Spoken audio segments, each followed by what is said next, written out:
Merci. Ben, écoutez, merci de m'accueillir. Je suis très content d'être.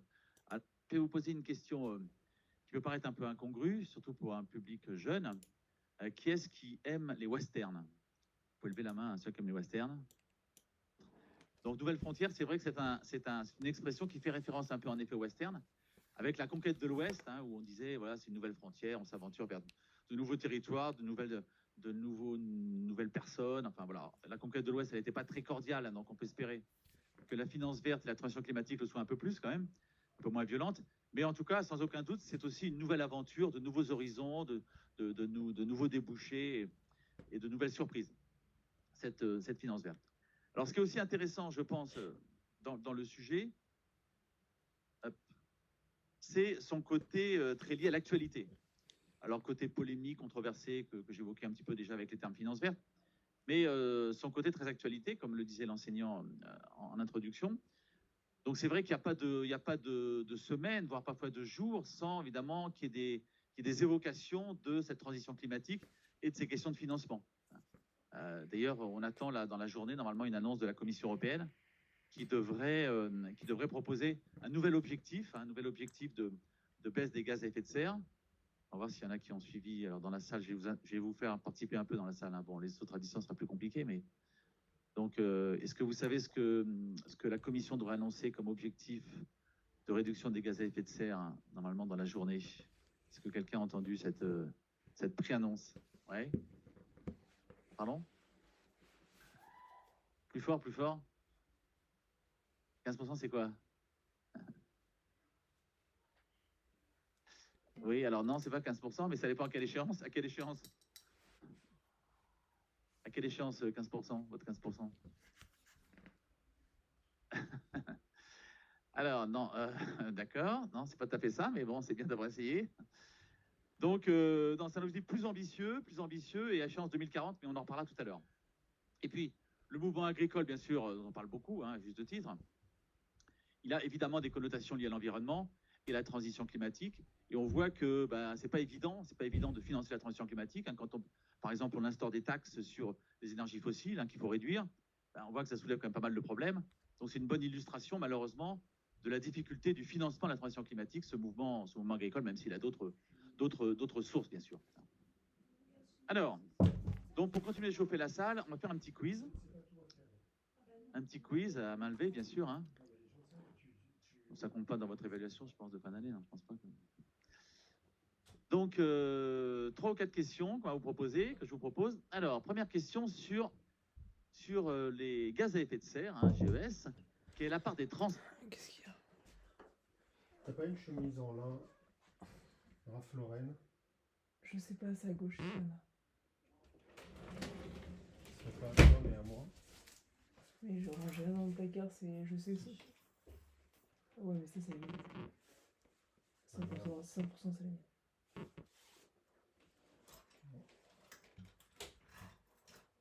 Ça aussi, c'est la mienne. C'est une hiver qui est trop petite pour moi. Est-ce qu'il manque une Ralph Lauren en lin? J'ai quasiment aucune chemise. Donc Non, je sais bien. blanche, j'en ai que 2, c'est sûr. Parce qu'il y en a une, mais c'est une S.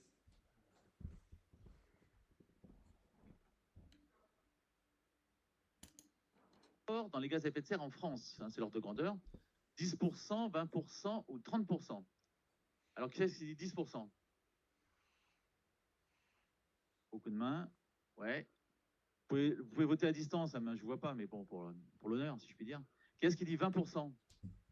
Ah, il y a beaucoup plus de mains levées là. J'ai la même, mais ça c'est une S.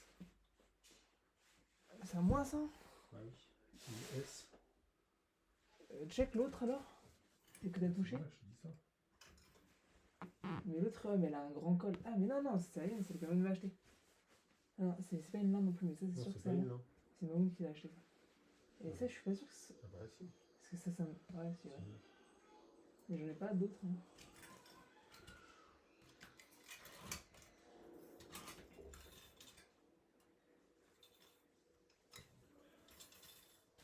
Je comprends pas. Ah, tu Mamoun, non? J'ai regardé.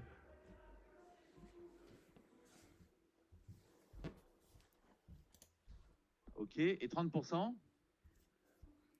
On a à peu près autant à main levée, hein, si je puis dire. Donc la bonne réponse est 30%. Ouais, 30%. C'est beaucoup, et on le verra. Et en plus, c'est un souci parce que c'est un des rares secteurs qui ne baisse pas vraiment, hein, dont l'impact environnemental en termes de gaz à effet de serre ne baisse pas vraiment en France. Donc, c'est une des difficultés, l'adaptation du transport. Deuxième question, sur l'épargne. L'épargne, qui est le principal émetteur d'obligations vertes, donc des obligations, des emprunts. Hein. Emprunts verts, ça veut dire des emprunts dont la destination, dont la finalité sont des investissements verts, par exemple, fabriquer des transports en commun ou isoler les logements. Alors, l'Europe, l'Amérique ou l'Asie? Alors, qu'est-ce qui dit l'Europe? Donc, il y a beaucoup de mains levées, là, ouais, ok. L'Amérique? L'Amérique, il n'y en a pas beaucoup. Et l'Asie? Il n'y en a pas beaucoup non plus. Eh bien, vous aviez raison, la bonne réponse, c'est l'Europe. Eh ouais. Donc ça, on le reverra, bien sûr, mais en effet, l'Europe est assez leader en la matière. Hein. Je crois qu'on peut être fier d'être leader sur ce domaine important, même si parfois ça peut poser des problèmes d'adaptation et de compétitivité. Troisième question, il y en a 4. Hein. Quatrième question. Donc, l'importance en France de l'épargne labellisée durable par rapport au total de l'épargne financière des ménages. Hein. Donc, l'épargne financière, bah, c'est toute l'épargne, mais qui n'est pas immobilière.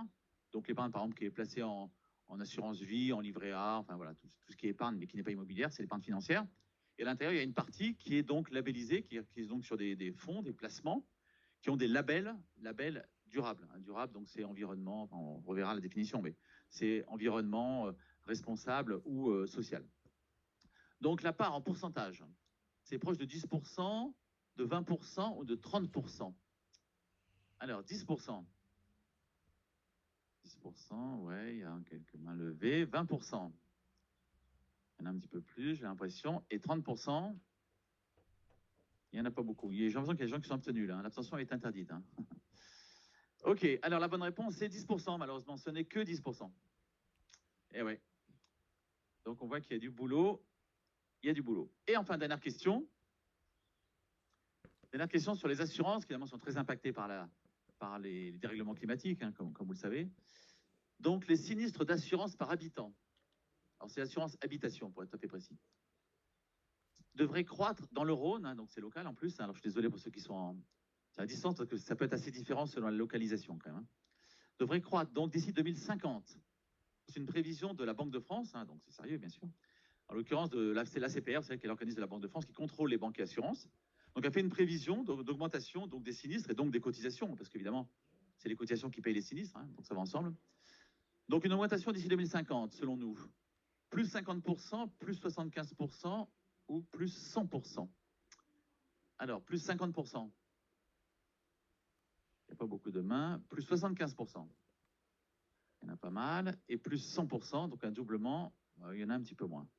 Eh bien, malheureusement, c'est plus 100%. C'est un doublement. Eh ouais. C'est un doublement. et encore, on est dans le Rhône. Donc, à la fin, je vous montrerai une carte. Et je ne sais pas s'il y a Bordeaux, par exemple, qui est sur la façade atlantique. Hein. Ceux qui nous écoutent, je crois. Donc, ceux qui sont sur la façade atlantique, évidemment, les prévisions d'augmentation des sinistres sont beaucoup plus importantes parce que ces régions, évidemment, sont beaucoup plus sensibles aux dérèglements climatiques, aux inondations, aux tornades, aux incendies, etc. Ok, bon, ben maintenant que vous êtes chaud, donc on vous propose le plan suivant. On va rappeler un peu le cadrage. Alors, j'imagine que certains d'entre vous connaissent déjà bien le cadrage, hein, mais peut-être pas tout le monde, donc c'est bien de le rappeler pour que tout le monde soit au même niveau d'information. Puis après, on parlera donc des acteurs publics et privés, et puis un focus particulier, bien sûr, sur les acteurs financiers. Alors, sur le cadrage, donc, rappelez déjà la définition de ce qu'on appelle la finance verte, ben, c'est tout simplement la finance, c'est l'argent qui est destiné à des investissements verts, hein, ça paraît évident. Voilà, donc c'est un petit exercice que vous pouvez essayer, qui n'est pas évident, hein, faire pousser des fleurs sur des pièces en 1 euro. Alors, ce qui est intéressant dans cette genèse de la finance verte, c'est l'importance, le poids de la demande. En fait, c'est assez largement la demande qui pousse un peu au développement de la finance verte. Et historiquement, on estime que c'est en 2001, donc c'est pas si vieux, que la ville de San Francisco, donc il y a 20 ans, hein, donc à peu près 12-20 ans, j'imagine, hein, donc autour de votre année de naissance, quoi, que la ville de San Francisco a émis pour la première fois un emprunt qu'on peut considérer comme vert, parce que sa destination, c'était le financement de l'énergie solaire. Mais à l'époque, on faisait du financement vert sans le dire, hein, c'était comme la prose de Jourdain. Voilà, donc ce n'était pas officiel, si on peut dire. Et puis un peu plus tard, en 2007, donc il y a moins de 20 ans, hein, il y a des épargnants suédois, donc c'est vrai que les pays nordiques sont souvent un peu en avance sur ces questions, qui justement ont sollicité leur fonds d'épargne pour faire un placement qui serait utile pour l'environnement.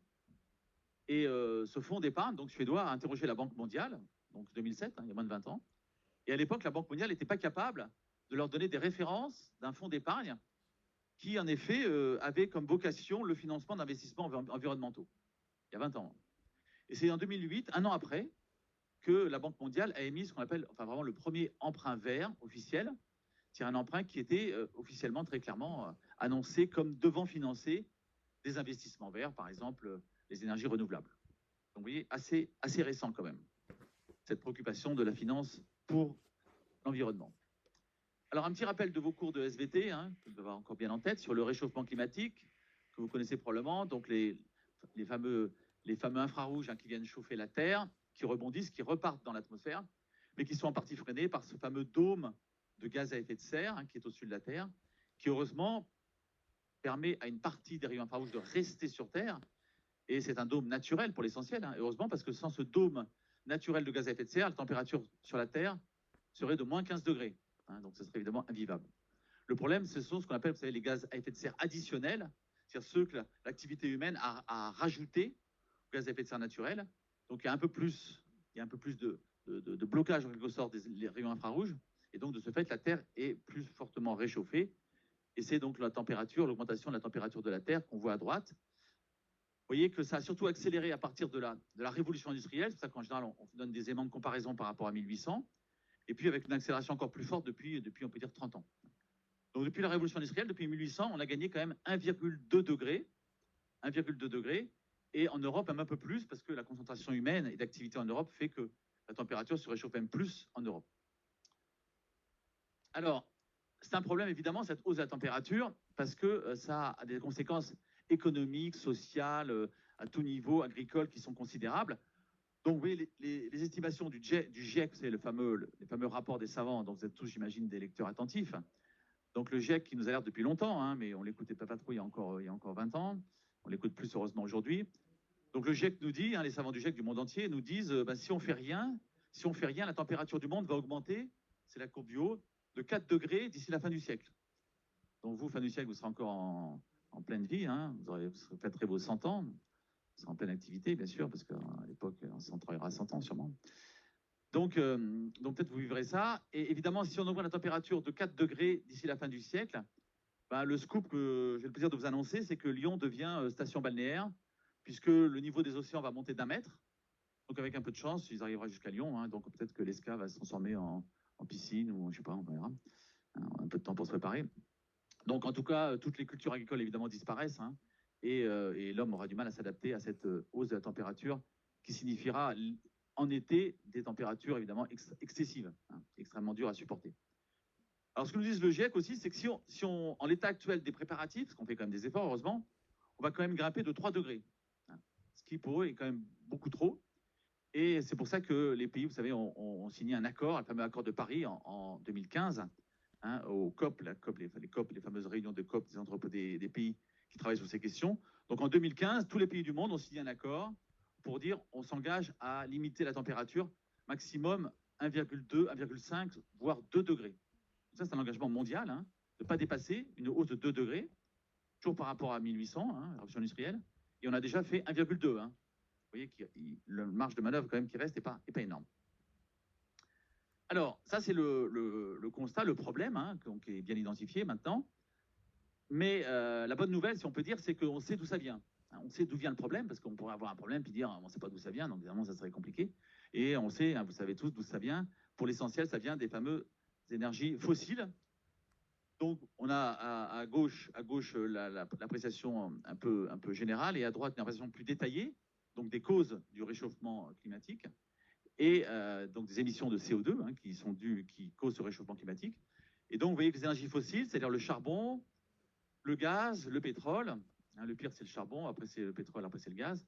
Le charbon, le gaz et le pétrole, si on additionne dans les différentes cases, ça fait à peu près les 2 tiers, voire 70% des émissions de CO2 qui réchauffent la planète. Voilà, donc on sait d'où vient le problème. Hein. Donc en fait, il faut se débarrasser des énergies fossiles. Bon. Si on ajoute la déforestation, et puis éventuellement les ruminants, hein, qui aussi émettent beaucoup de... C'est du méthane, hein, et qui aussi réchauffe l'atmosphère, ben là, on a à peu près les 3 quarts des problèmes, quoi. Alors, éliminer les fossiles, les énergies fossiles, hein, donc charbon, pétrole et gaz. Donc, c'est un challenge qui est évidemment très, très ambitieux. Donc, petite question que je vais vous poser là. À votre avis, aujourd'hui, les énergies fossiles, ça représente quelle part de l'énergie dans le monde, de la consommation énergétique dans le monde en pourcentage? Oui. Plus. 80, ouais. Donc, c'est 80%. Donc, c'est énorme, hein.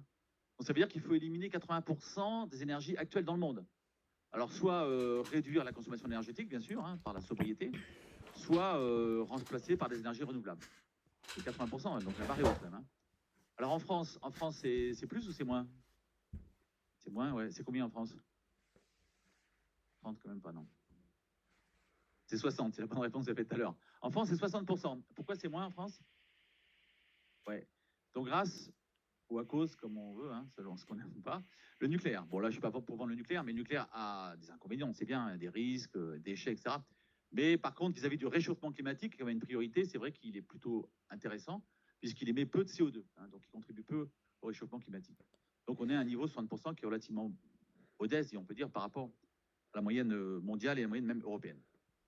Alors justement, en France, comment ça se présente, ces causes du réchauffement climatique? Donc à droite, on a la répartition de la consommation d'énergie, et puis à gauche, en grand, on a la répartition en gaz à effet de serre. Donc il y a un lien entre les deux, bien sûr, mais ce n'est pas nécessairement automatique. Il y a 2 secteurs qui sont un peu différents. C'est le tertiaire et le logement. Donc tertiaire et logement, et comme je suis un peu mieux, il faut que je me rapproche, mais tertiaire et logement, vous voyez que c'est 40% de la consommation énergétique. Alors ce n'est que 25% des gaz à effet de serre, donc c'est un peu moins. Pourquoi est-ce que le tertiaire logement, c'est un peu moins en termes de gaz à effet de serre? Ouais. Oui, et l'électricité à la base de quoi? Nucléaire. C'est toujours le nucléaire, hein, en effet, hein. C'est toujours grâce au nucléaire ou avec le nucléaire qu'en effet, la part des problèmes est moins importante pour le tertiaire. Et inversement, l'agriculture, vous voyez, l'agriculture, hein, nos amis agricoles, l'agriculture dont on parle beaucoup en ce moment, l'agriculture, ce n'est que, combien? C'est 3%, c'est ça, je crois, hein, ouais, 3% de la consommation énergétique, donc c'est pas beaucoup, hein. Mais en termes de gaz à effet de serre, c'est 20%, hein. C'est beaucoup, hein. C'est beaucoup, donc c'est bien sûr l'élevage, on l'a dit, hein. Donc c'est les ruminants, hein, qui font avec l'héros et l'épée, hein. Donc la Nouvelle-Zélande s'était posé la question si elle taxait l'épée et l'héros des vaches, mais c'est un peu compliqué quand même à répertorier. Je crois qu'elle a renoncé. Donc les ruminants, l'élevage, hein, qui est la moitié des gaz à effet de serre de l'agriculture, et puis aussi les engrais, bien sûr, hein, les engrais, puis la mécanisation. Donc voilà, on ne peut pas dire qu'on ne demande pas à l'agriculture de faire un effort, hein, mais on voit aujourd'hui que c'est compliqué parce que c'est vrai que c'est un coût. Et bon, ben, les agriculteurs qui ne gagnent pas nécessairement très bien leur vie déjà, c'est compliqué pour eux si on ne les accompagne pas. Alors, j'ai mis aussi une référence là, calculer votre empreinte carbone. Ça, c'est. Alors, on va faire un petit sondage là aussi. Qui c'est qui a calculé son empreinte carbone? Levez la main ceux qui ont calculé leur empreinte carbone. Là, il n'y en a pas beaucoup, dis donc, hein. Ah, il y a le prof, heureusement, c'est bien, qui donne l'exemple. Non, mais il n'y en a pas aucun, non, c'est pas possible. Je ne veux pas croire que. Hein? Ah. Alors, tu as calculé, c'est combien ton empreinte carbone? Alors, qui c'est qui a calculé, qui se souvient du score, de son score? Au fond de la salle, là. Quelqu'un a levé la main, j'ai vu. Il s'en souvient pas. D'accord. Donc, on peut s'interroger sur la réalité du calcul. Alors, le prof, c'est combien ton empreinte carbone? 4,5, d'accord. 4,5 tonnes, donc c'est bien, hein. 4,5 tonnes de CO2 par an. Alors, l'empreinte moyenne des Français, c'est 9 tonnes. Donc, bravo, hein. Donc, il est en dessous. C'est bien. Je donne l'exemple. Mais il faudrait arriver à 2 tonnes pour que ça soit supportable. Donc, on en est loin quand même, hein. Vous voyez, hein. Donc, je vous invite tous, hein, surtout votre âge, vous êtes quand même tous sensibilisés, j'imagine, j'espère, aux questions climatiques, hein. Donc, calculez votre empreinte carbone. Vous avez là un site, hein, le site de l'ADEME, il y en a d'autres. Vous pouvez, si vous tapez empreinte carbone, vous en trouverez d'autres éventuellement. Enfin, il faut que ce soit sérieux quand même. C'est intéressant parce que vous verrez déjà comment vous vous situez par rapport à la moyenne. Et puis surtout, vous verrez les points sur lesquels vous pouvez éventuellement vous améliorer, hein. Vous voyez, moi, si je prends mon mauvais exemple, moi, je suis à 7 tonnes. Bon, 7 tonnes, donc c'est un peu moins que la moyenne. Mais bon, ce qu'il y a de bien, c'est que j'ai renoncé à la voiture, parce que j'habite à Lyon, je n'en ai pas besoin. Mais ce qu'il y a de mal, c'est que je prends l'avion une fois par an pour un grand voyage, donc ça fait très mal. Hein. Donc là, cette année, j'ai fait Paris-Tokyo, c'est 2 tonnes. Hein. C'est très mal. Bon, mais après, chacun fait ses choix. Quoi. On peut dire, ben moi, voilà, je fais le choix de manger un peu de viande, mais par contre, je fais un effort sur les transports ou inversement, etc. Cette contribution individuelle, on estime que c'est un quart de l'effort. Ça, c'est très important, ça. On m'a dit, on ne va pas dire, oui, c'est la faute à, ou c'est les autres, c'est à l'État de faire tout le boulot, je ne sais pas quoi. Non, bien sûr, les pouvoirs publics ont un rôle très important. Mais la contribution individuelle de chacun d'entre nous, c'est un quart de l'effort. Ça, c'est l'estimation que fait Carbone 4, hein, l'association de Jean Covici. Vous avez sûrement entendu parler de Jean Covici, la vedette, hein, qui a écrit une super BD qui s'appelle Le Monde sans fin. Qui c'est qui a lu Le Monde sans fin? Très bien, ouais. Donc, alors Noël est passé, je sais, parce que c'est le cadeau idéal pour Noël. Hein. Le Monde sans fin, super BD. Donc avec Jean Covici, qui est un spécialiste de l'empreinte carbone hein, depuis longtemps, et qui est aidé par un dessinateur, bien sûr. Donc c'est à la fois drôle et puis intéressant. Donc c'est une très bonne mise en présentation, en quelque sorte, de la transition climatique. Hein. Le Monde sans fin, c'est un peu épais, mais voilà, vous pouvez l'offrir à votre vieil oncle irascible qui est climato-sceptique, par exemple. Hein. Mais même si vous ne l'êtes pas, c'est une lecture intéressante. Donc voilà, ce soir, vous pouvez faire calculer votre empreinte carbone. Alors, donc le but de la finance verte, c'est bien sûr d'orienter l'argent vers la transition climatique, ça on l'a compris.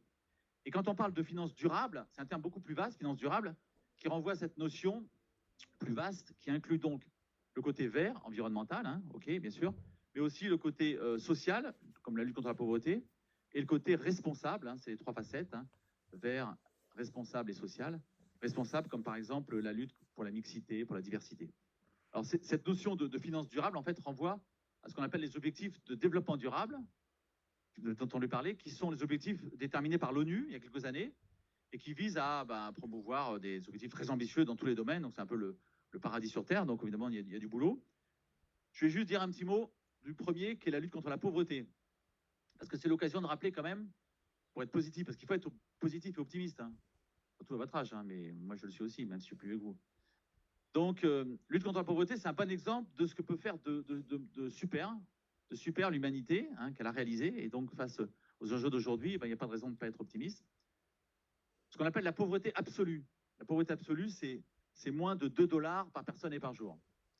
Moins de 2 $ ou 2 €. Hein. Bon. Donc, évidemment, c'est impossible de vivre avec moins de 2 € en France, par exemple, par personne et par jour. Donc, ça concerne plus les pays émergents, bien sûr.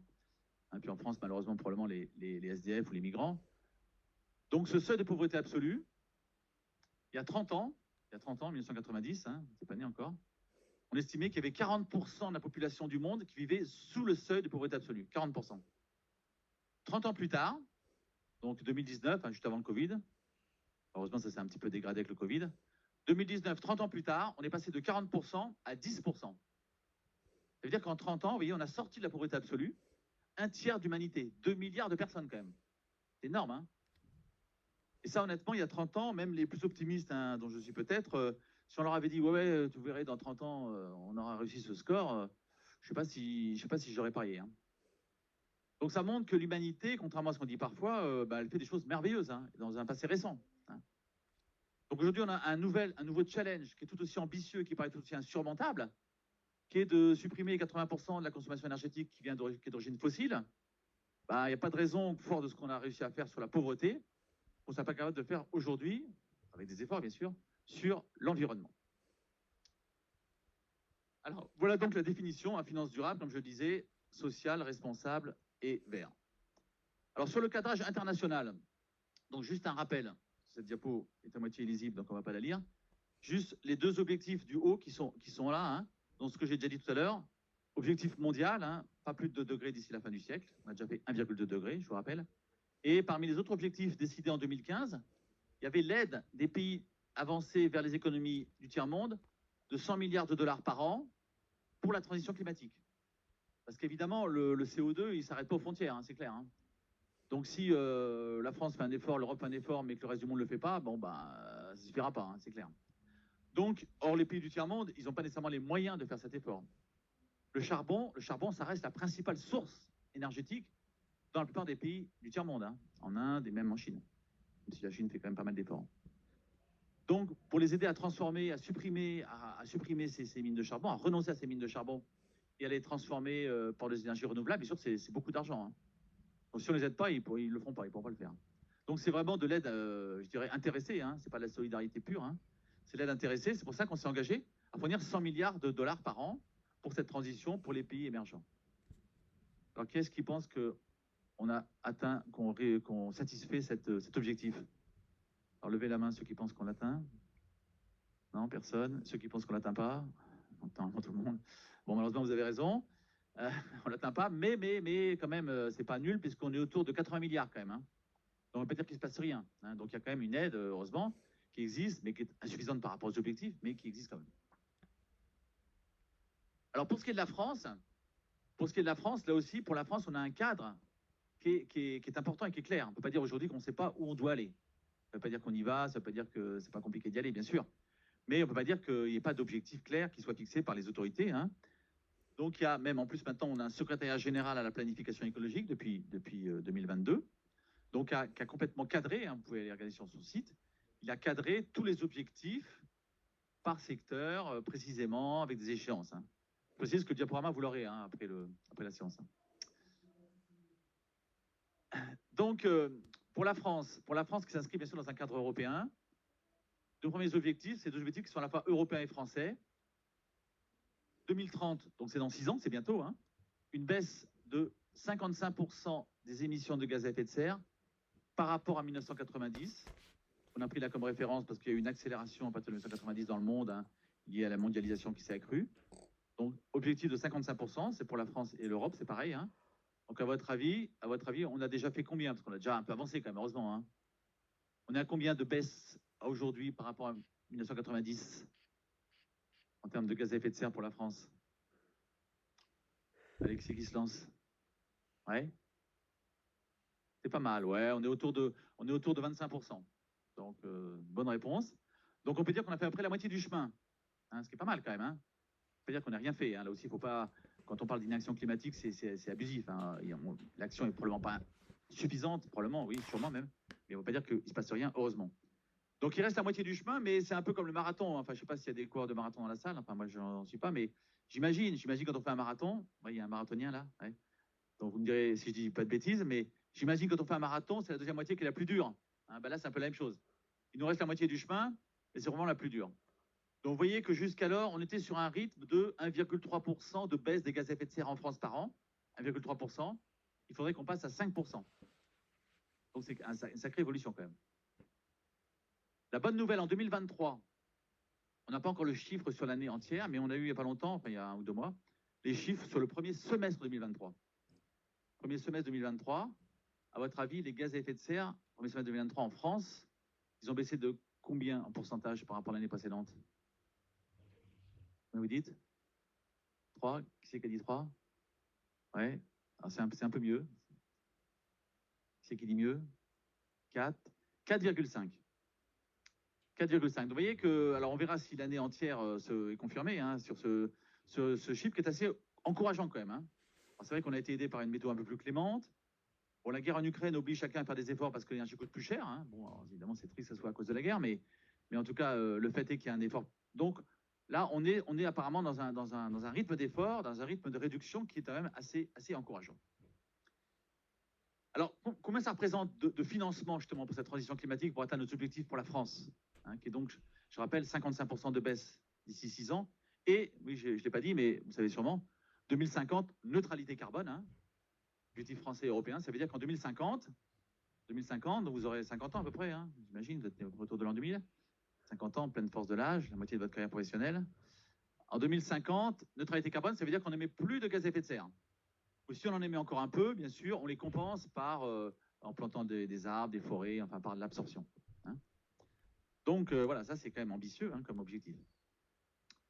Donc l'investissement qu'il faut pour tout ça, pour construire des énergies renouvelables, pour isoler les logements, pour faire les transports en commun, enfin tous les investissements qui sont nécessaires, vous voyez qu'on estime, hein, c'est le rapport Pisani l'an dernier, à 70 milliards d'euros par an.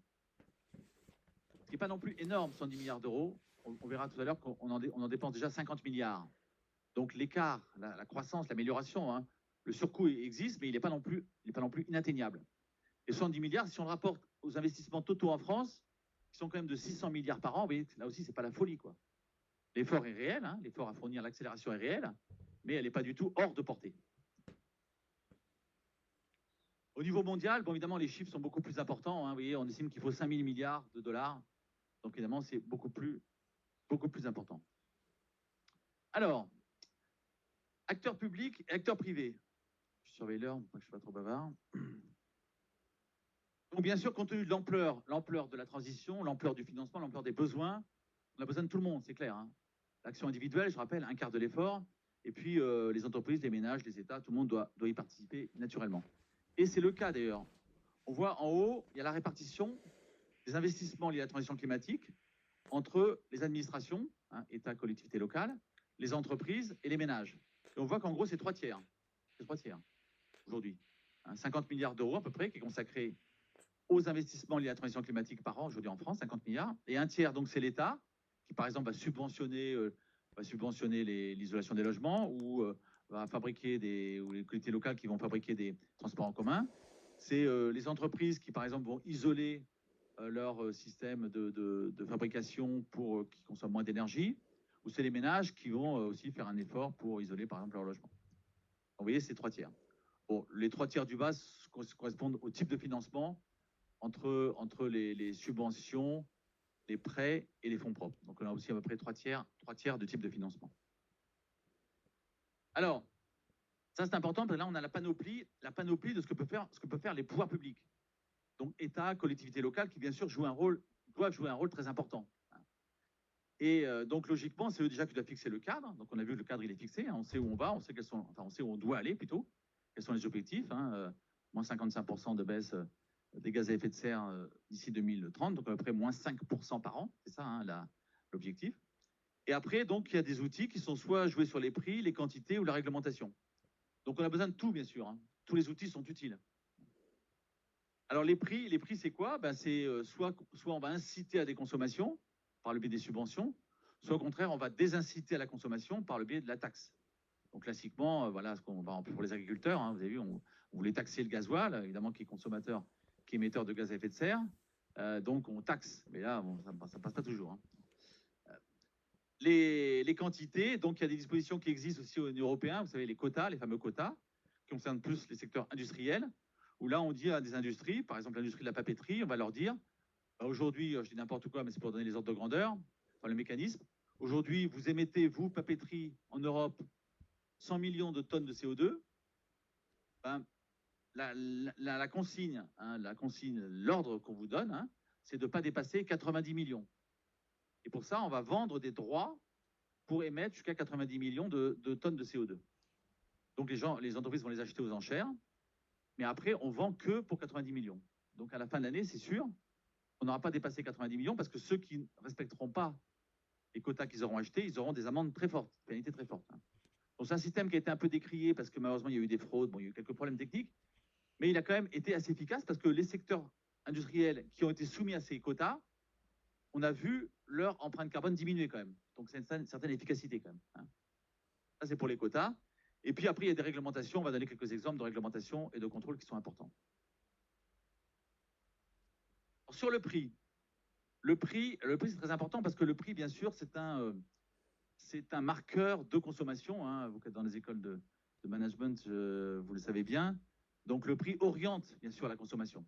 Donc c'est pour ça qu'il faut absolument jouer sur le prix par la taxation ou la subvention.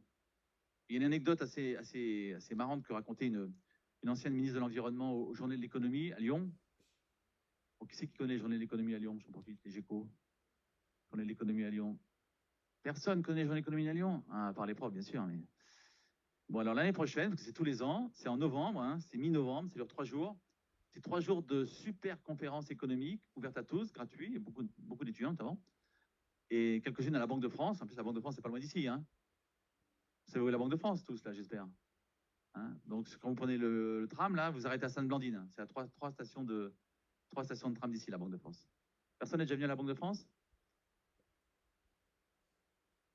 Pardon? Ah bah en plus, alors en plus, vous avez des journées de l'écho à l'ESCA et vous y allez pas, bah, c'est pas bien ça. Hein. Donc c'est vraiment des super conférences vachement intéressantes avec des experts, puis, enfin, qui vulgarisent bien les sujets. Donc profitez-en, hein, c'est gratuit, c'est très sympa. Il y en a à l'ESCA, il y en a à la Banque de France, donc même pas besoin de se déplacer. Bref, donc à une journée de l'économie, l'an dernier, je crois, une ancienne ministre de l'Environnement qui racontait cette anecdote, qui, j'en doute pas, va vous faire rigoler. Donc c'était en Pologne. En Pologne, à l'époque communiste, elle était avec ses parents, donc elle était gamine, avec ses parents chez des amis en Pologne. Et il y avait donc le poêle à gaz hein, qui fonctionnait. Il faisait assez chaud, donc ils avaient ouvert la fenêtre. Ils avaient laissé le poêle à gaz en fonctionnement, avec la fenêtre ouverte. Alors ses parents étaient un peu étonnés quand même. Ils disent à leurs amis polonais, excusez-nous, mais pourquoi vous éteignez pas le poêle? Parce que quand même, laisser le poêle marcher avec la fenêtre ouverte, c'est un peu bizarre quand même. Et donc ils répondent, n'éteins pas le poêle parce que le gaz est gratuit, alors que les allumettes sont payantes. Et alors ça c'est très intéressant parce que ça montre bien l'importance du prix dans les modes de consommation. Donc là c'est même une caricature, hein, parce que là on a un produit qui est gratuit, le gaz, et donc il est complètement gaspillé. Donc en fait gratuit ça veut dire quoi? Ça veut dire qu'il est payé par le contribuable, hein, parce que gratuit ça n'existe pas. Hein. Donc il est complètement gaspillé. Et par contre, comme il paye les allumettes, il préfère donc laisser le poêle fonctionner en permanence. Hein. Et évidemment, du gaspillage. Donc on a besoin des prix pour orienter la consommation et pour réduire la consommation de fossiles. Donc c'est normal de taxer la consommation de fossiles pour en effet réduire cette consommation. La difficulté, c'est que la fiscalité et même la réglementation environnementale qui est nécessaire, elle est très antisociale. Très antisociale parce qu'elle affecte beaucoup plus fortement les ménages les plus modestes qui, paradoxalement, sont justement ceux déjà qui polluent le moins, qui sont les moins émetteurs de gaz à effet de serre. Et vous voyez, là, vous avez les illustrations quand même qui sont assez édifiantes. Donc, je rappelle que la moyenne en France, c'est 9 tonnes. 9 tonnes, hein. En France, hein. Donc, les 10% les plus riches émettent 25 tonnes. Donc, vous voyez, 2 fois plus, 2 fois et demi plus même. Les 50% les plus modestes, 5 tonnes. Donc, c'est bien, le professeur, il est dans les 5%, 50%, c'est bien. Donc, vous voyez, il y a une énorme différence quand même, selon votre niveau de revenu. Bah, ça se comprend, hein. Si vous êtes plus riche, vous avez 2 voitures, vous avez une résidence secondaire, vous chauffez des logements plus grands, vous prenez l'avion, enfin voilà. Vous mangez plus de viande peut-être, encore que ça, pas nécessairement la viande, mais bon. En tout cas, tout le reste, c'est vrai. Et face à ça, la fiscalité environnementale, bah, elle est plus dure, plus douloureuse pour les ménages les plus modestes, parce que vous voyez, les dépenses d'énergie par rapport aux revenus disponibles, qu'on peut taxer éventuellement hein, pour les réduire, pour les 20% plus riches, c'est 6% de leurs revenus. Pour les 20% les plus modestes, c'est 15% de leurs revenus. Donc c'est vraiment une des difficultés de la fiscalité et de la réglementation écologique, c'est qu'elle est très antisociale par nature. Donc pour la faire accepter, parce qu'il faut, à mon avis, elle est quand même utile hein, pour orienter la consommation, les comportements, pour la faire accepter, il faut bien sûr qu'il y ait des mesures compensatoires. Ça, c'est indispensable. S'il n'y a pas de mesures compensatoires, un transfert sociaux vers les ménages les plus modestes, ça ne passera pas. Et on a connu, vous vous souvenez, on a connu les bonnets rouges hein, en Bretagne. Il y a des Bretons dans la salle là, non? Oui, Breton. Donc voilà, les bonnets rouges, c'est lui. Après, on a connu les gilets jaunes, hein, bien sûr. Hein. Et puis, on peut dire que récemment, on a connu peut-être les pantalons verts, hein, si on veut appeler les agriculteurs. Je ne sais pas si on peut les appeler pantalons verts, mais pourquoi pas. Voilà, donc si on ne veut pas demain les strings fuchsia, par exemple, hein, encore que ça ne serait peut-être pas plus mal, ça, mais bon. En tout cas, on aura d'autres révoltes, c'est sûr. D'autres révoltes, c'est sûr, s'il n'y a pas ces compensations sociales. Ça, c'est vraiment une des difficultés de la transition écologique. Hein, c'est son côté antisocial si elle n'est pas compensée. Alors, il y a des mesures hein, qui existent pour compenser. On va en dire un mot avec les réglementations. Après. Alors, avant outre le critère social, bon, qui est assez connu, hein, même si parfois on ne se rend pas compte de son ampleur, outre le critère social, il y a aussi un critère de genre qui est moins connu. Donc, il y a un écart qui n'est pas négligeable d'émissions de gaz à effet de serre entre les hommes et les femmes. Eh oui. Je suis désolé, messieurs, mais voilà, en moyenne, hein, c'est une moyenne, bien sûr. Hein. Donc, j'imagine qu'il n'y a que des exceptions dans la salle, mais en moyenne, les hommes émettent quand même plus de gaz à effet de serre que les femmes. Alors, vous pourrez faire vos calculs d'empreinte carbone, puis vous les comparez, on verra hein, si c'est à l'ESCA, ça se vérifie aussi ou pas. Donc là, c'est une étude suédoise qui a été faite sur des hommes et des femmes célibataires pour qu'on puisse bien identifier le genre, hein, donc ils ne sont pas en couple. Sinon, on ne saurait pas la répartition entre les deux. Donc, hommes et femmes célibataires, même revenu. l'écart de gaz à effet de serre est de 16% quand même. Hein, les hommes émettent 16% de plus. Alors pourquoi à votre avis? Ouais. Allez-y, allez-y, il n'y a pas de mauvaise réponse. C'est un revenu égal, ouais. Parce que c'est vrai qu'en effet, en moyenne, les revenus des hommes sont plus élevés. Donc ça pourrait être une des raisons. Mais ce n'est pas la raison. Pourquoi est-ce que les hommes... oui. Là, pardon?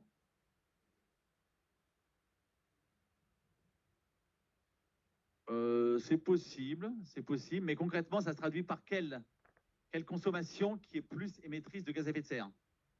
Ça, c'est plutôt la cause, mais c'est pas la traduction, si je puis dire. Ouais.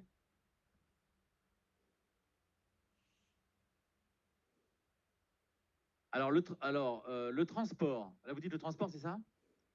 Oui. Alors, le transport, en effet, c'est une des principales raisons. Je suis pas sûr que ce soit lié au fait qu'il y ait plus d'hommes qui travaillent que de femmes. En plus, en Suède, ce sont des pays assez égalitaires hein, sur le plan de l'homme et de la femme. Hein.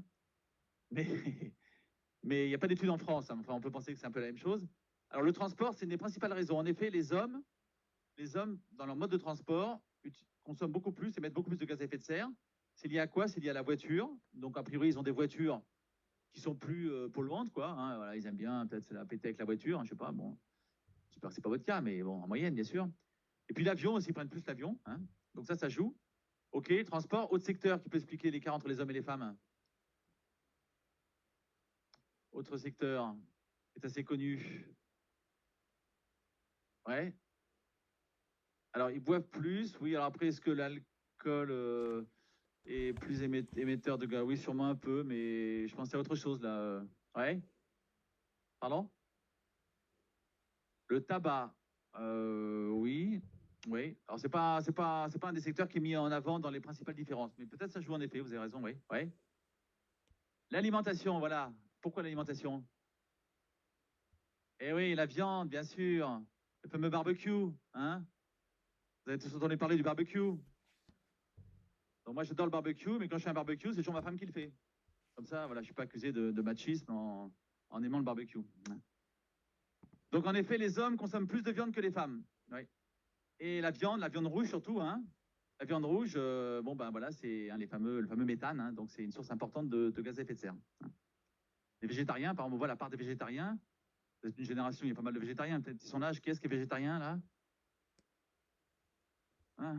Bon, d'accord. Bon, il n'y en a pas beaucoup, hein. Les SCA, pas trop végétariens. Hein. Ok. Bon, d'habitude, la proportion est plus importante quand même hein, dans votre génération. Donc, les végétariens sont plus nombreux en pourcentage dans les jeunes générations et chez les femmes que chez les hommes. Ok.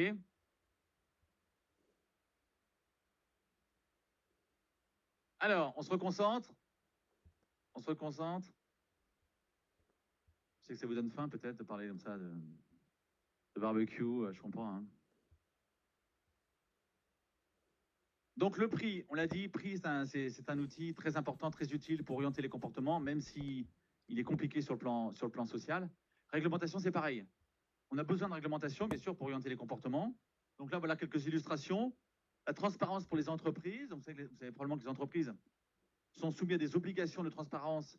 Si elles dépassent 500 salariés, elles doivent publier leur empreinte carbone, c'est une obligation, qui n'est pas suffisamment respectée aujourd'hui, c'est clair. Hein. Alors à ce titre, quand même, hier j'étais à une réunion très intéressante organisée par Lyon Place Financière. Vous connaissez Lyon Place Financière? Qui est une structure, comme son nom l'indique, rassemble des acteurs autour de la finance, mais c'est très large, hein, c'est des entreprises, des banques, nous, la Banque de France, bien sûr, on en fait partie. Et donc, ils organisent beaucoup de manifestations, ils sont très actifs sur Lyon, beaucoup de manifestations qui sont souvent gratuites, hein, des conférences qui sont ouvertes à tout le monde. Hein. Et hier, par exemple, vous pouvez aller sur leur site, hein, vous verrez, il y a plein de conférences très intéressantes. Hier, donc, ils organisaient une conférence sur la valorisation des entreprises. Et ce qui était intéressant, c'est que donc ils expliquaient qu'aujourd'hui, lorsqu'il y a des ventes d'entreprises, donc un acheteur et un vendeur d'entreprise hein, qui se rencontrent, il y a la question compliquée de l'estimation de l'audit de la valeur d'une entreprise. Hein, peut-être que certains d'entre vous seront spécialisés dans ce domaine-là dans quelques années. Donc, ils nous disaient qu'une grande partie, autour de 40% de ces actions de vente d'entreprise, en ce moment, n'arrivaient pas à aboutir, n'arrivaient pas à se dénouer, parce qu'il y avait contestation de l'influence de l'environnement sur l'entreprise.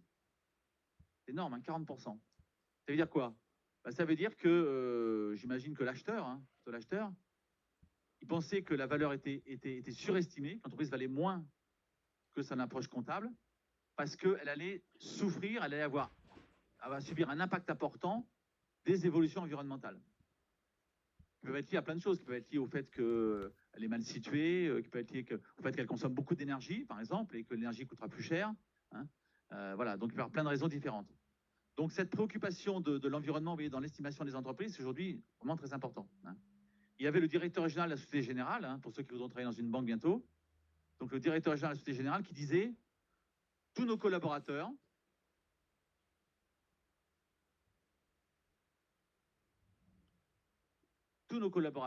disait donc le directeur général de la Société Générale hier, doivent devenir des spécialistes des critères ESG, vous savez les fameux critères ESG, environnement, social, gouvernance, hein, donc des critères, des labels justement, qui permettent de s'assurer que l'entreprise respecte un certain nombre de préoccupations environnementales. Tous nos collaborateurs. Hein. Donc aujourd'hui, on sent que c'est une préoccupation croissante et ça va aller crescendo. Hein. Donc voilà, donc l'empreinte carbone, peut-être demain, quand vous ferez un entretien d'embauche, peut-être que si vous n'avez pas votre empreinte carbone, ben, ça sera même pas laissé, quoi. Hein. Ça paraît évident que on attend de vous, hein, les futurs dirigeants de demain, que vous soyez particulièrement sensibles et attentifs à ces questions.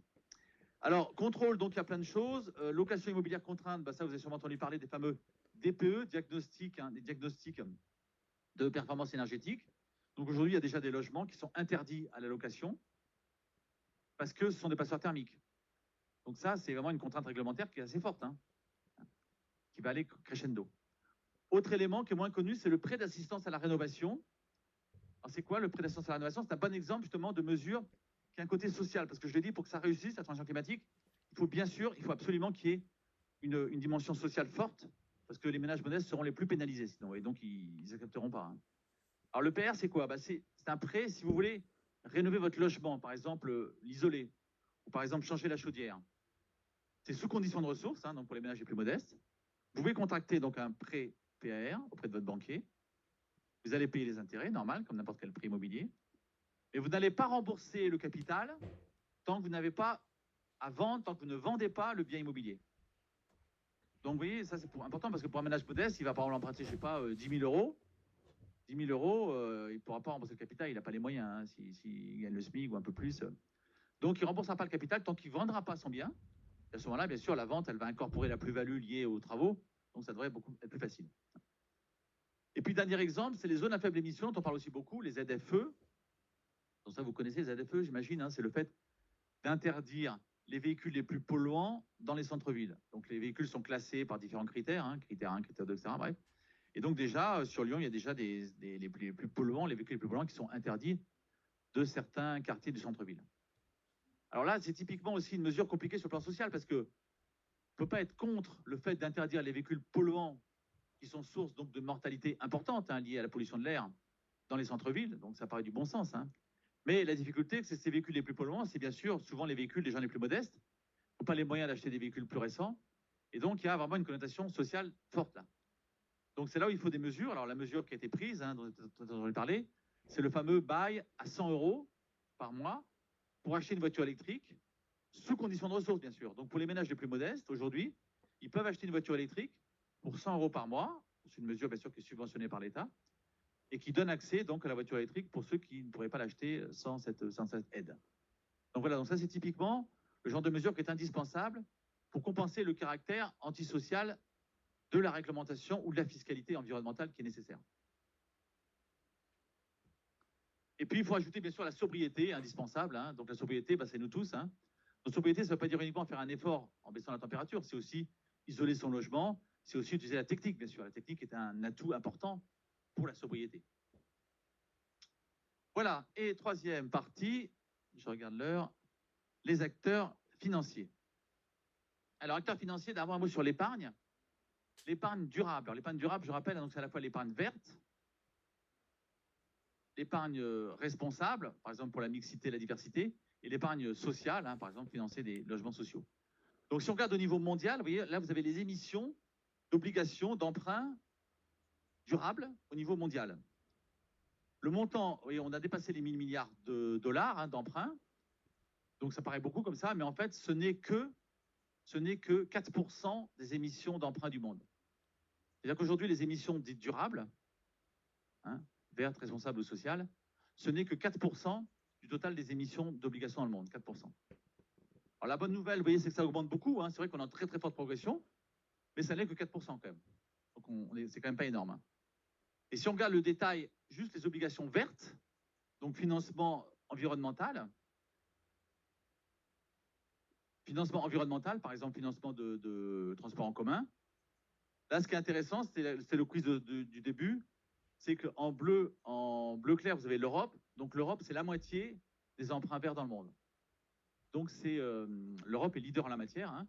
Les Américains sont en retard. Hein. C'est vrai qu'avec Trump, ils ont quand même été longtemps dans le déni climatique. Hein. Donc on espère qu'ils ne vont pas y retourner. Ce serait quand même grave, inquiétant pour la transition climatique indispensable. Donc l'Europe est leader. Bon, ce que je pense dont on peut être fier. Alors évidemment, certains parfois disent oui, mais ça pose un problème de compétitivité. Parce que c'est des contraintes, c'est vrai, transition climatique, hein, c'est des contraintes qui peuvent gêner les entreprises françaises, européennes. Voilà. Mais en même temps, on peut penser que plus ces contraintes arrivent tôt, moins elles seront fortes. Hein, plus on les retarde et plus elles seront douloureuses. Il y avait un responsable d'une banque qui avait dit il y a 1 ou 2 ans, pourquoi vous nous cassez la tête avec votre transition climatique? De toute façon, si la Floride demain est inondée, si la Floride demain est sous le niveau de la mer, ben, on s'en fout, on fera des travaux, on fera des digues, hein, les Pays-Bas sont bien en dessous du niveau de la mer. Hein. Alors c'est pas faux, pas faux. Le problème c'est combien ça coûtera de faire des digues, supposons que techniquement on puisse le faire peut-être, combien ça coûtera de faire des travaux pour remettre la Floride au-dessus de la mer si naturellement elle est en dessous. Donc c'est des travaux évidemment colossaux, donc ça veut dire que ce serait une ponction sur le pouvoir d'achat des ménages hein, qui serait colossale. Donc en fait l'effort pour la transition climatique, le financement de la transition climatique, c'est un effort de pouvoir d'achat, ça c'est obligatoire, hein, parce que le transport en commun c'est pas gratuit, isoler le logement c'est pas gratuit, hein, fabriquer des éoliennes c'est pas gratuit, donc c'est un coût évidemment. Mais plus on retarde cet effort, plus le coût sera élevé, bien évidemment. Puis après il faut que ce coût soit bien réparti socialement, c'est ça en fait un des enjeux, bien sûr. Donc l'Europe leader, c'est bien. Et la France, alors la France on est, le mauvais côté c'est qu'on est un peu en retard en matière d'énergie renouvelable. Ça représente quel pourcentage d'énergie renouvelable dans le mix énergétique français, à votre avis? Ouais. Combien?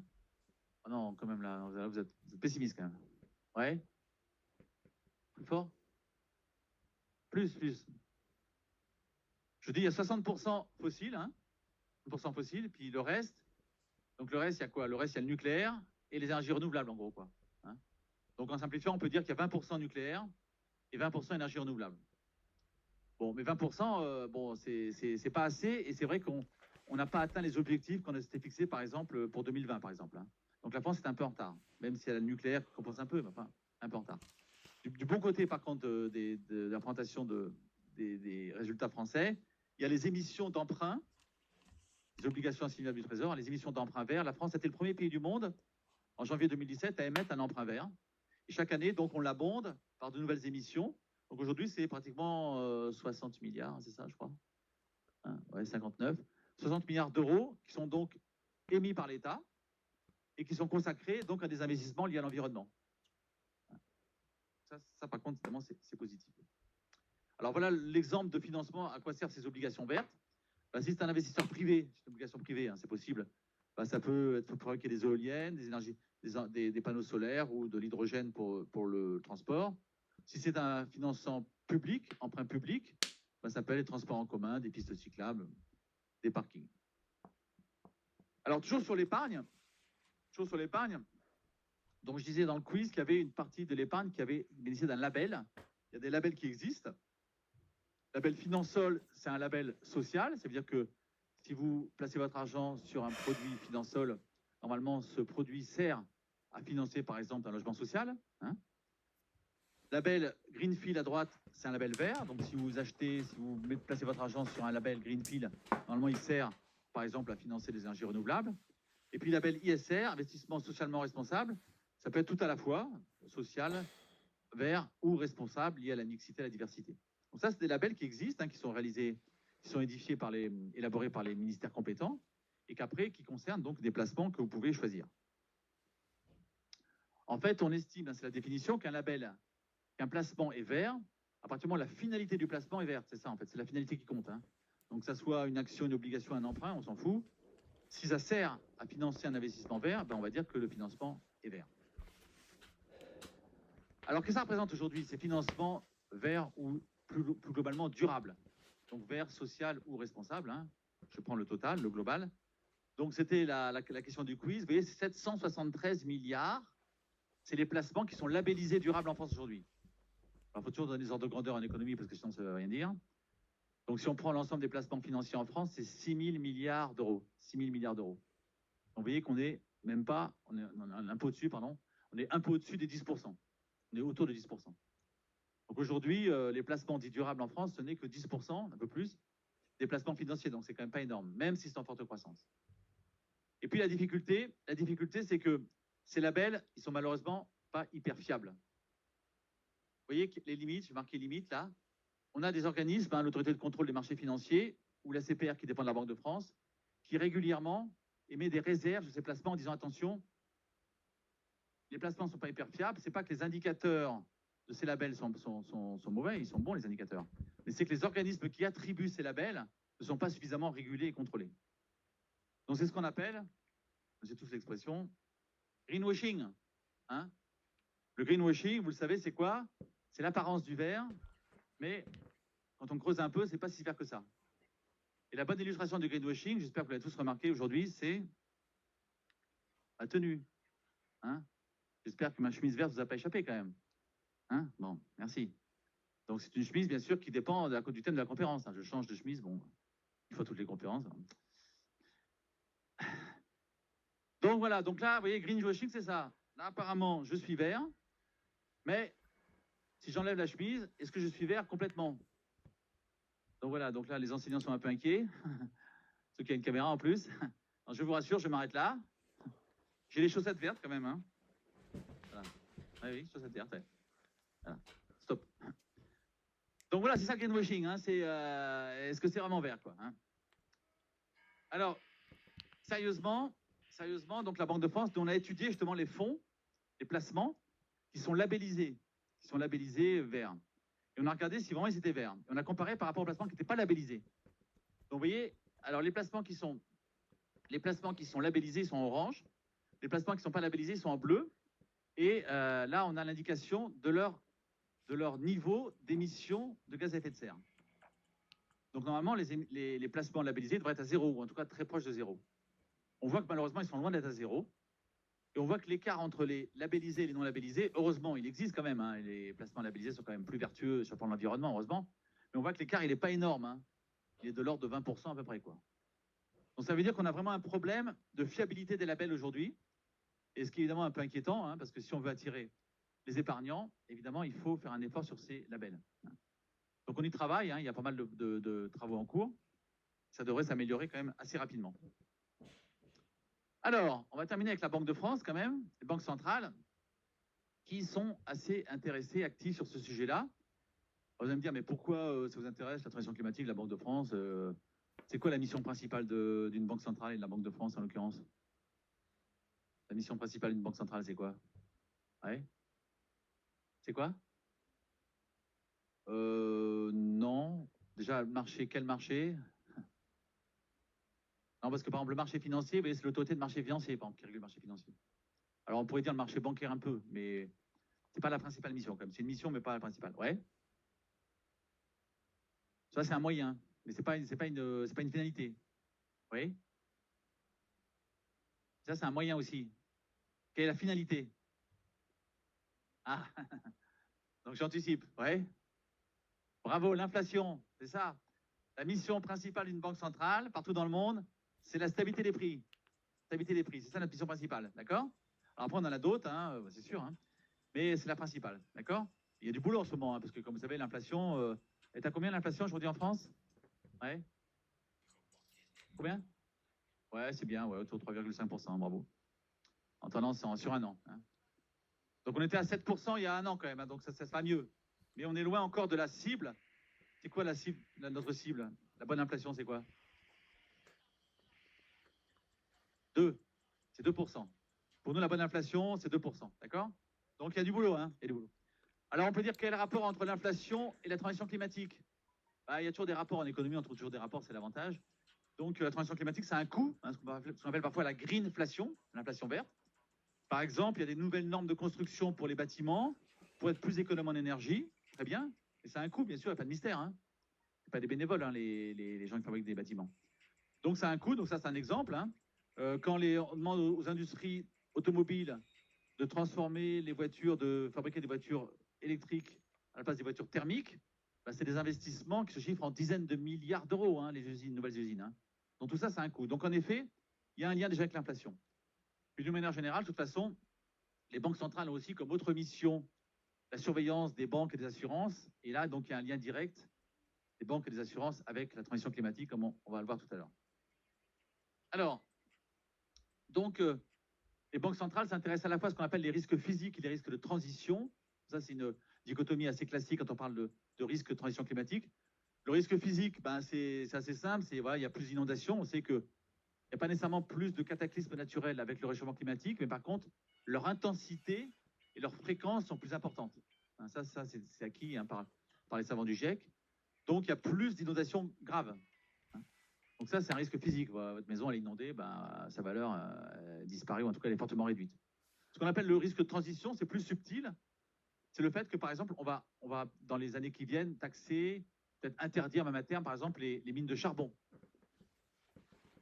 Si vous avez des mines de charbon, si vous avez acheté, si vous êtes actionnaire de mines de charbon, demain, votre action, elle ne vaudra plus rien. Donc ça, c'est ce qu'on appelle un risque de transition. La mine de charbon sera toujours là, mais elle n'aura plus aucune valeur marchande, puisqu'on n'aura plus le droit de l'utiliser. Donc ça, c'est plus compliqué à estimer, les risques de transition, bien sûr. Alors les banques centrales, pour ça, ont créé un club, le NGFS, qui n'est pas très connu, qui est un club qui rassemble donc les banques centrales pour travailler ensemble sur la transition climatique. Donc elles échangent leurs procédés, leurs bonnes idées, et c'est la Banque de France qui a créé ce club, hein, en 2017. Au début, c'était très intime, on était très confidentiel, on était 9, hein, maintenant on est plus de 150. Les Américains nous ont rejoints, bien sûr, depuis le départ de Trump. Alors, c'est quoi les outils d'une banque centrale pour la transition climatique? Premier outil, c'est intégrer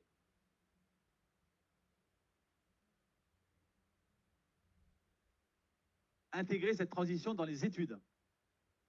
Hein. Donc, intégrer ça dans les prévisions qu'on fait. Bon, c'est pas simple, mais c'est une première étape importante. Deuxième étape, c'est balayer dans notre porte en supprimant les énergies fossiles des fonds propres des banques centrales. Donc, en 2024, la Banque de France va supprimer, par exemple, le charbon de ses fonds propres. Donc, ça peut être des actions, hein, qu'on avait éventuellement dans des fonds qui pouvaient posséder des mines de charbon. Mais le plus important, bien sûr, c'est la politique des banques centrales au travers du contrôle des banques et assurances, d'une part, et au travers de la politique monétaire, hein, qui était citée tout à l'heure, où là, en effet, on a des moyens d'action. Alors, on va les évoquer. Alors, avant, un petit satisfecit quand même, parce que si on ne le fait pas nous-mêmes, personne ne le fera. Donc, ça, c'est quoi? Ça, c'est un classement des d'ONG indépendantes, classement des banques centrales selon leur investissement face à la transition climatique. Et ça fait 2 ans que la Banque de France, vous voyez, est en première position. Ça fait 2 ans que la Banque de France est classée numéro 1. Voilà. Ne remerciez pas, ça nous fait plaisir, on fait volontiers. Bon, maintenant, il faut que ça dure, bien sûr. C'est vrai qu'en 5 ans, l'évolution chez nous est très importante quand même. Hein. Donc, il y a 5 ans, on en parlait un peu, mais aujourd'hui, on en parle tout le temps.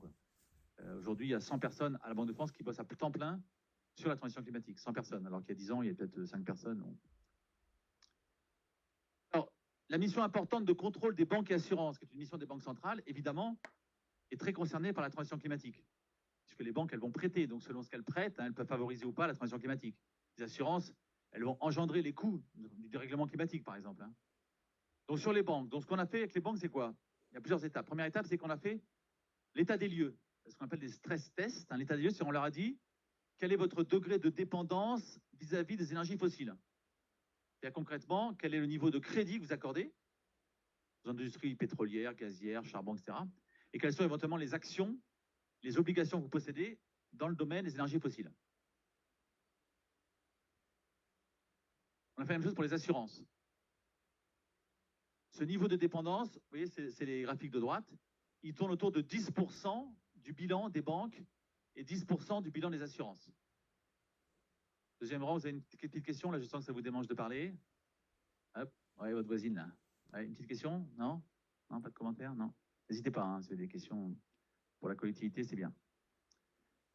Donc 10% du bilan des banques et assurances. Ça, c'est l'état des lieux. D'accord? Alors on peut dire 10%, c'est pas énorme, mais c'est quand même l'équivalent des fonds propres quand même, des banques et assurances.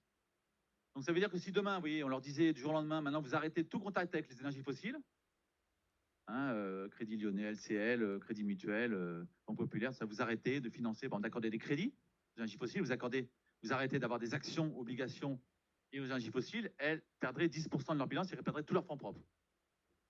Bon, donc ça, on ne va pas le faire du jour au lendemain, bien sûr, mais c'est pour montrer que c'est une dépendance qui n'est pas négligeable quand même. Ça, c'est la première étape. Deuxième étape, qui est en cours, on leur a dit, fournissez-nous pour cette année, 2024, votre plan de réduction de votre dépendance aux énergies fossiles. Donc, elles doivent nous présenter un plan où, sur les 10 ans qui viennent, elles vont nous dire comment elles vont réduire cette part liée aux énergies fossiles, parce que c'est ça la consigne. Là, on est encore, vous voyez, on est encore dans l'incantation, si je puis dire. La troisième étape, qui est là, par contre, beaucoup plus directive, qu'on va mettre en œuvre, hein, il n'y a pas encore de date, mais enfin, bon, qui est dans les tuyaux, c'est celle qu'on utilise via ce qu'on appelle les ratios prudentiels. Hein. Pour ceux qui connaissent un peu le contrôle bancaire, c'est quoi? C'est tout simple. Une banque, pour faire simple, quand elle veut accorder 100 euros de crédit, elle doit avoir 10 euros de fonds propres, à peu près. Bon, je simplifie. Hein. 100 euros de crédit, 10 euros de fonds propres. Demain, on va dire aux banques, si vous accordez 100 euros de crédit à une entreprise liée aux énergies fossiles, hein, à Total, Shell, enfin n'importe laquelle, hein, c'est pas 10 euros de fonds propres qu'il faudra avoir, mais c'est peut-être 20 euros de fonds propres. Vous voyez, on la pénalise. Inversement, si vous accordez 100 euros de crédit pour fabriquer un parc éolien ou pour isoler les logements, etc., c'est pas 10 euros de fonds propres qu'il faudra avoir, mais juste peut-être que 5 euros de fonds propres. Donc par ce biais-là, vous voyez, on a une incitation potentielle, hein, c'est pas fait, hein, c'est pas fait. Hein. Et voilà, c'est la réflexion. On a une incitation potentielle très forte qu'on peut adresser aux banques pour les inciter à orienter leur financement vers la transition climatique. En gros, concrètement, ça veut dire qu'après, en bout de chaîne, les investisseurs, évidemment, ils auront des taux d'intérêt plus favorables, plus faibles, s'ils sont dans la transition climatique, et défavorables s'ils sont par contre dans les énergies fossiles qu'on veut réduire. C'est ça. Notre outil, nous, c'est les taux d'intérêt. L'outil des pouvoirs publics, c'est les subventions, c'est les impôts. L'outil d'une banque centrale, c'est le taux d'intérêt. Mais c'est un outil qui est important aussi, parce qu'il touche aussi au porte-monnaie. Donc ça, c'est ce qu'on a dans les tuyaux pour les banques et assurances. Alors pour les assurances, voilà la fameuse carte de l'évolution prévue des sinistres d'assurance d'ici 2050. Donc vous avez le chiffre, bon, qui n'est pas le plus important, qui est le niveau actuel des sinistres d'assurance par habitant. Et surtout, ce qui est intéressant, c'est la couleur qui montre l'évolution telle qu'on la prévoit, nous, la Banque de France, hein, la CPR qui contrôle les banques, l'évolution donc des sinistres d'assurance habitation par habitant d'ici 2050. Et vous voyez que le Rhône, la couleur n'est pas trop forte, donc c'est un doublement. Quand même, c'est un doublement quand même. Hein. Mais ceux qui sont au bord de l'Atlantique, là, hein, il y en a sûrement qui viennent de l'Atlantique, là. Qui c'est qui vient de l'Atlantique? Ceux qui nous écoutent, là, Bordeaux, par exemple, hein, bon, c'est sympa, une très belle ville. Mais vous voyez que c'est assez rouge quand même hein, sur l'Atlantique. Hein. Donc là, évidemment, les dérèglements climatiques sont plus forts, c'est vrai, au bord de l'eau. Hein. Et donc, les prévisions de dérèglement climatique et donc de dégâts payés par les assurances sont plus forts. Donc ça peut aller jusqu'à multiplier par 4 ou 5 prévisions qu'on fait aujourd'hui sur le coût des assurances, et donc le coût des cotisations, hein, payées d'ici 2050. Donc vous voyez que les assurances, elles sont quand même en première ligne, bien sûr, assez logiquement, de ces questions de dérèglement climatique. Voilà. Et sur la politique monétaire, vous savez, c'est les prêts qu'on accorde aux banques pour qu'elles-mêmes prêtent après aux entreprises, etc., aux particuliers ou aux États. Sur la politique monétaire, donc cette politique de prêt, on a déjà commencé. Hein, donc, sans rentrer dans le détail, on peut dire qu'aujourd'hui, de notre action, quand on rachète des emprunts d'entreprise, hein, ce que fait parfois la Banque centrale, quand elle rachète des emprunts d'entreprise, eh bien, elle veille à ce que ces entreprises aient des caractéristiques environnementales qui soient plus positives que la moyenne. Hein, donc, il y a des critères qui sont établis. Et le résultat, c'est assez efficace parce qu'en effet, on a fait le bilan. Et le bilan, c'est qu'en effet, là, on favorise les entreprises qui sont plus vertueuses sur le plan environnemental que la moyenne des entreprises. Que ce qu'on faisait avant, surtout.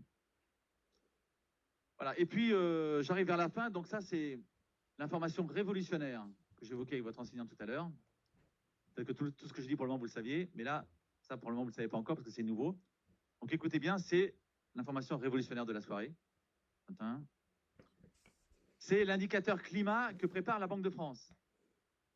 C'est quoi l'indicateur climat? C'est une note climat qu'on va attribuer à toutes les entreprises, progressivement. Hein. On va commencer par les plus grosses, d'ici 1 ou 2 ans, ça va commencer les plus grosses.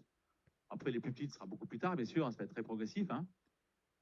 Donc, c'est une note climat. Donc, vous savez peut-être qu'aujourd'hui, la Banque de France attribue une note financière, ce qu'on appelle la cotation, à toutes les entreprises qui dépassent 750 000 euros de chiffre d'affaires, soit à peu près 300 000 entreprises. Donc, elles ont déjà une cotation.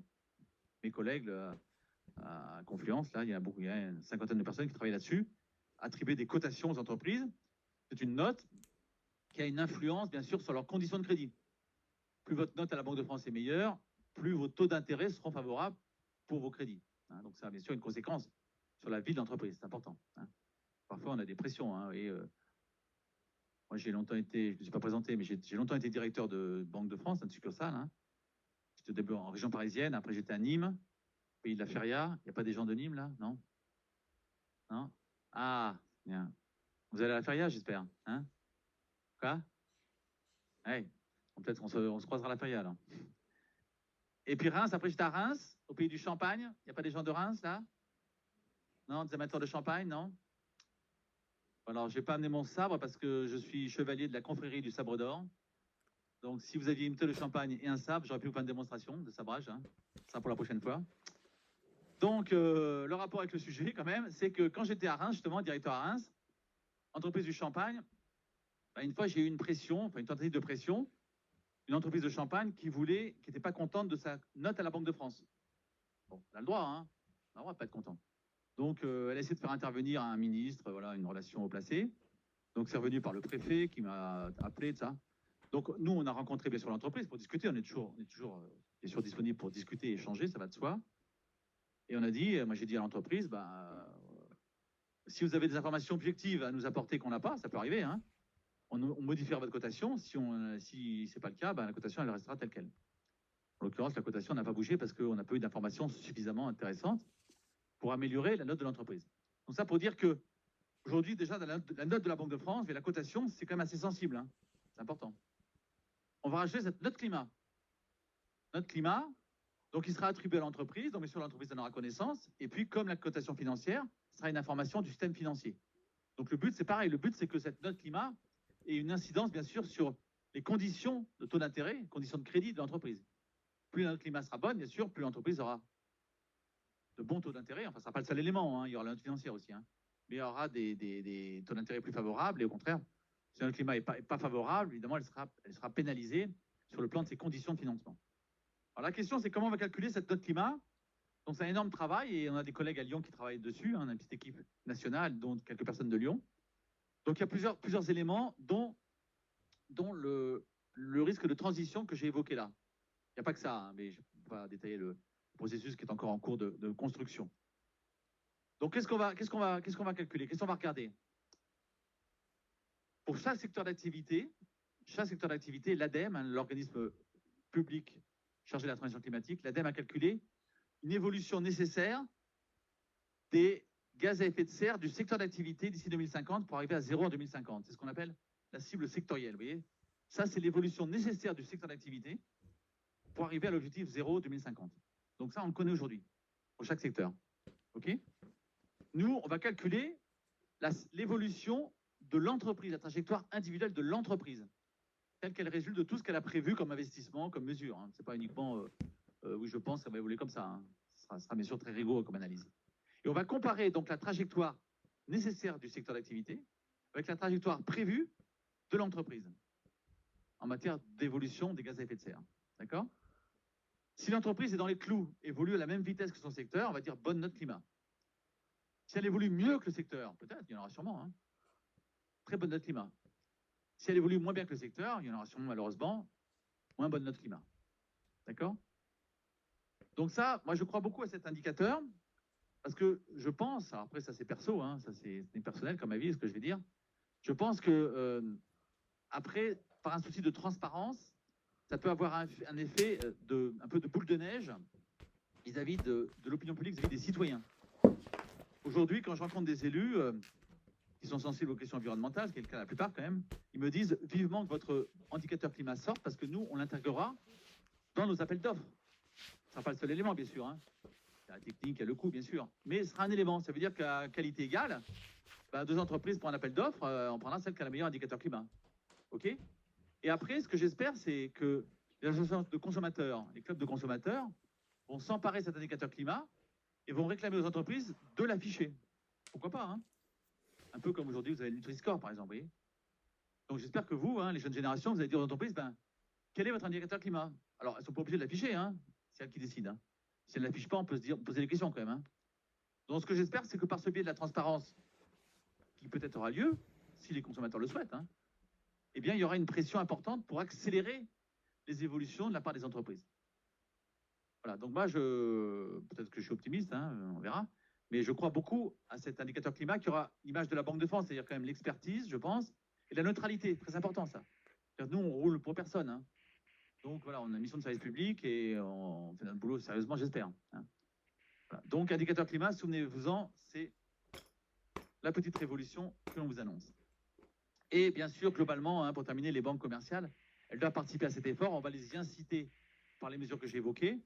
Ça concerne leurs fonds propres, les crédits, l'épargne. Hein. Et à ce titre, d'ailleurs, on leur demande de plus en plus de prendre des engagements. Alors, certains prennent des engagements collectifs assez vagues, d'autres prennent des engagements plus précis. Bon, donner un exemple, hein, au hasard, AXA, par exemple, a dit moi, j'arrête de financer une entreprise qui fait plus de 30% de son chiffre d'affaires dans les énergies fossiles, par exemple. Je pense qu'on va attendre, on va souhaiter que les banques aussi, la part des citoyens, de leurs salariés, des clients, hein, il y a une pression là, en ce sens, pour qu'elles prennent aussi des engagements de plus en plus précis et pas uniquement d'ici 2050. Voilà, et la Banque de France, pour ceux qui ne la connaissent pas, c'est super bâtiment, vous voyez, avec végétalisation des étages du haut supérieur, avec des puits canadiens. Hein. Alors nous aussi, on fait ça en temps des conférences, hein, ouvertes à tout le monde. Hein. Donc, il ne faut pas hésiter à regarder un petit peu le site de la Banque de France ou à se renseigner. Vous pouvez venir nous écouter.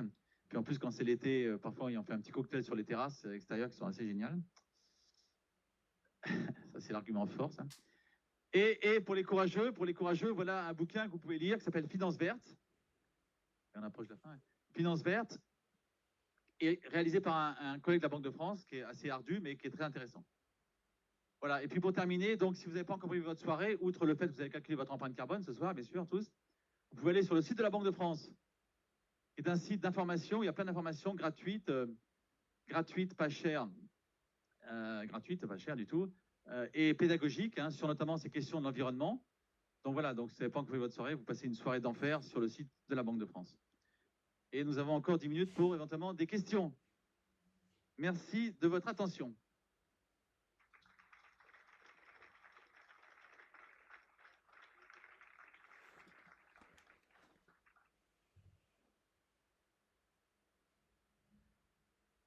Alors, qui c'est qui veut poser une petite question?